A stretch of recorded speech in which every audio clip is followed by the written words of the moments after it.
Filming in midday direct sunlight is typically a no-no in terms of like filmmaking and making videos, and lighting in general. It's harsh. It's usually way too hot in terms of the light output, not necessarily the temperature, sometimes temperature as well.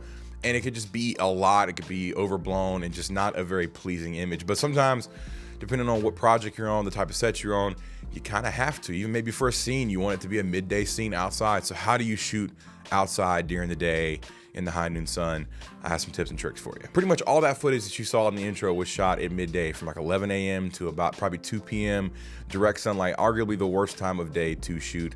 And it still looks great. I thought it turned out really good. And we used some really simple tips and tricks to kind of mediate the direct sunlight while also keeping a natural look. You didn't want it to look fake or like it was lit or this perfect environment. You still kind of wanted it to feel like it was outside during the day. So how do you do that while also not having direct sunlight bearing down on the talent's face?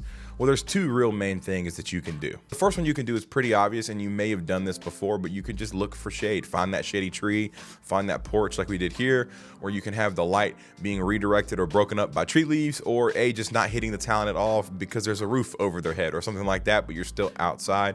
So it's finding those shady spots. Now, if you do this, you typically will need a camera that has pretty good dynamic range. Like the Canon C70 has fantastic dynamic range. This camera shines outside, especially in these harsher environments, and it looks fantastic, and it was able to keep up with the shadows under the porch, but also not blowing out the highlights in the background. So finding that middle ground is very important. Use your waveforms, use your histogram, use your false color to make sure that you are not blowing out skin tones or blowing out, sunlight coming in the background. And it's also really important just to know your camera, know how much you can push and pull highlights in post and shadows in post. Like if you know your camera does better at pulling back highlights as opposed to bringing up shadows, then you could say, okay, I'm gonna sacrifice a little bit of the highlights here because I know I can pull those back, and that way I'm not having to boost my shadows. And that's kind of what I did here with the C70. The other benefit I had shooting on this porch was the fact that the ceiling and the walls of the house themselves are painted white. And so it was almost like a natural bounce to kind of help fill in some of the shadows that would be there if you had a brown porch or something like that. It was able to kind of bounce and lift some of those shadows so it wasn't as an extreme dynamic range situation as it could have been if it was like brown walls or something like that. So that was super helpful, and it's just a lesson in learning to use the environment around you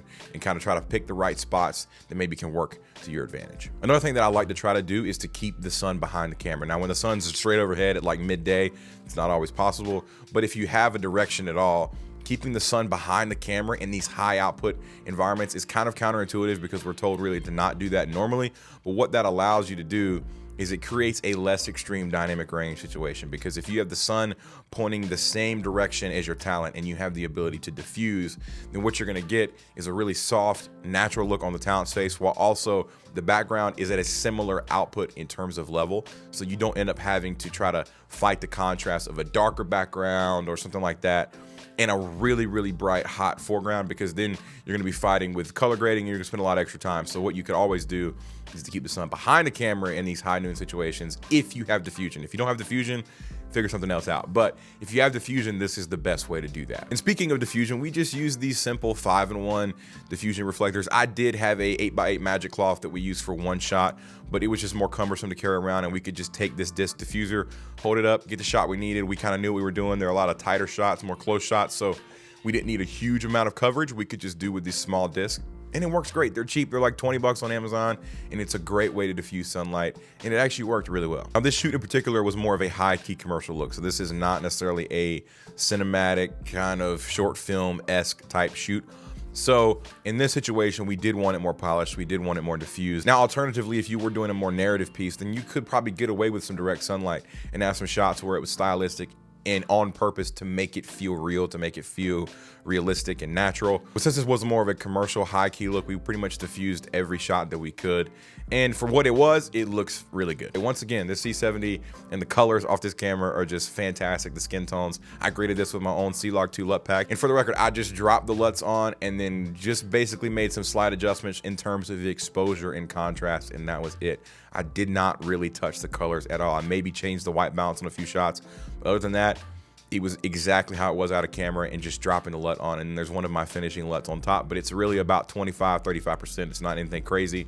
And you get this look out of the C70 and it looks fantastic. I just love the look of this camera and this footage outside because I think sometimes in these modern mirrorless cameras, they're overly technical, very clinical, they're extremely sharp, which is a great thing depending on what you're going for. But I just love the filmic, the soft skin tones, the highlight roll off that the C70 has. Even though it may not be as sharp as something like a, you know, FX3 or even like my R6 Mark II, it's not as sharp as this camera, but it just has the look that I want, and sometimes sharp is not always better. And I was just really impressed with how it handled the high dynamic range, the colors, and it just turned out really good. And I was kind of impressed. And once again, my LUTs are a great way to get you from, you know, 0 to 85%. And speaking of my LUTs, if you are interested in checking those out, I have C-Log 2 and C-Log 3 LUT packs available. They're the same looks, just designed for C-Log 2, C-Log 3. So if you're R6, R5, R5C, or if you are C70, C200, C500, whatever camera you may have that shoots C-Log 2 or 3, you can go check these LUTs out. I think they're great. I use them all the time. Every video I make uses my own LUTs. I also have finishing LUTs available as well. So go check those out if you're interested. It's just a quick shameless plug.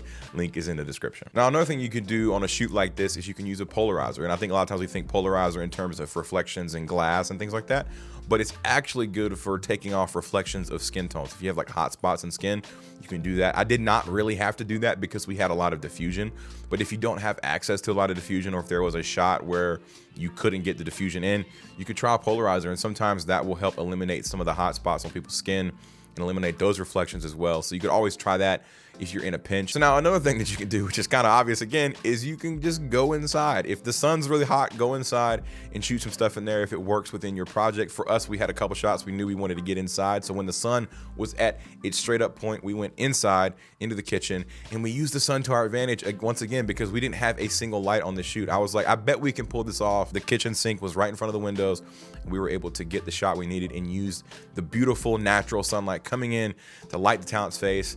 And we didn't need any more lights than that, and it worked out great and it looked beautiful. And once again, the better you can nail your exposure in camera with the C70 or any camera for that matter, the better your results are going to be in post, and your footage is just going to look fantastic if you get that balance right in camera. You're gonna have to do less work and push the image less than you would normally have to do if you kind of missed over or underexposed your image. Now, in terms of what I shot this on, I used the C70. As you guys know, I had the 24-70 Sigma EF 2.8 with the Canon speed booster, and then we shot in RAW ST, and it was the full RAW, the highest bitrate possible on this camera we shot in, and man, it just looks really good. This RAW footage on this C70 looks so good, especially if you nail exposure.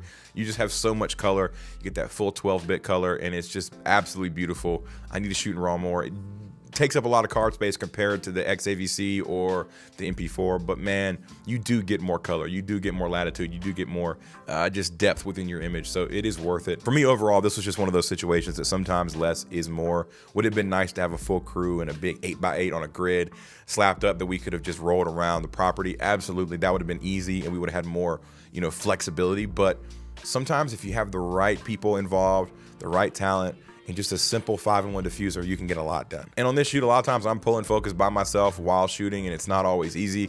I miss sometimes, we have to try it over and over again, but it's part of the gig. And sometimes when you don't have these bigger crews, you just kind of have to strip it down and do the best that you can. You don't have nice cinema lenses, but this proves that you don't really need cinema lenses to get beautiful shots. And I think these turned out great with this Sigma 24-70. That's all I got for you today. Thank you guys so much for watching. This was just kind of a quick behind the scenes look at a recent project, and hopefully was able to give you guys some tips and tricks in shooting in that high noon sun. I got a lot of videos planned. Be on the lookout. Exciting stuff coming soon on the channel, but that's it for today. That's all you're gonna get. I appreciate you guys. I'll catch you in the next one.